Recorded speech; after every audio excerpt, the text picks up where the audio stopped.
guys, welcome back to my YouTube channel.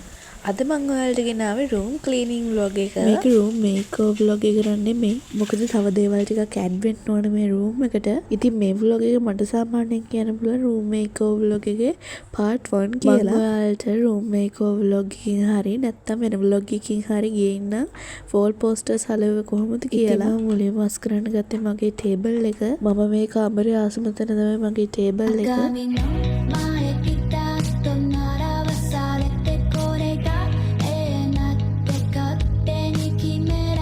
මෙතනදී මුකුත් තියන්න තිබුණ නැති හින්දා මම මේව ටික තිබ්බා. මේ තියෙන්නේ මගේ කන්නාඩි මේසේ. එතන මම ඉන්ඩෝර් ප්ලාන්ට් එකක් තියලා තමයි තියෙන්නේ. ඉතින් එතන තව ලස්සන වෙන්න මම ශාක් ලිප්ස්ටික් උත් තිබ්බා. මේක guys ගොඩක් පොඩි vlog එකක්. ඉතින් මෙහෙම තමයි මගේ කන්නාඩි මේසේ තියෙන්නේ. මේක room cleaning vlog එකක් වුණාට එච්චර මගේ කාමරේ වෙනසට තිබුණේ නැහැ. මට ඕන ඔයාලට පොඩි අප්ඩේට් එකක් දෙන්න මගේ room එක ගැන. දැන් මම clean කරන්න හදන්නේ මගේ towel rack එක. එතන තමයි නිතරම වෙනස වෙන්නේ. ඉතින් සාමාන්‍ය window එකක් ගාව හොඳ space එකක් තියෙනවා. ඒකින්ද මම මේ rack එක මෙතනින් තිබ්බා. මම හිතේ විදිහට මේක එතනට ගැලපෙනවා. ඒ වගේම ලස්සනයි. ඒකේ යටින්ම තමයි සපත්තු ටිකක් තියලා තියෙන්නේ. මෙතන තමයි මගේ කාමරේ ලස්සනම තැන. විශේෂයෙන් බැලුවොත් මගේ මේසේ.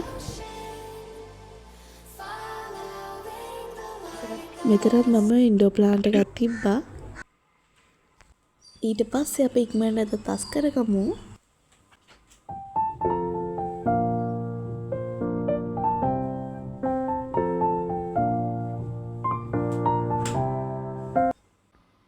මෙතන තමයි මම හිතාගෙන ඉන්නේ wall posters ටික ගහන්න. මම ඉතින් ඔයාලට වෙන vlog එකකින් ඒක අරගෙන එන්න. ඉතින් ඔහොම තමයි මගේ room එකට අලුතෙන් look එකක් ආවේ. ඉතුරු updates ටික මම ඔයාලට වෙන vlog එකකින් අනිවාර්යෙන් ගේන්න. එහෙනම් guys අද vlog එක ඉවරයි. Thanks for watching.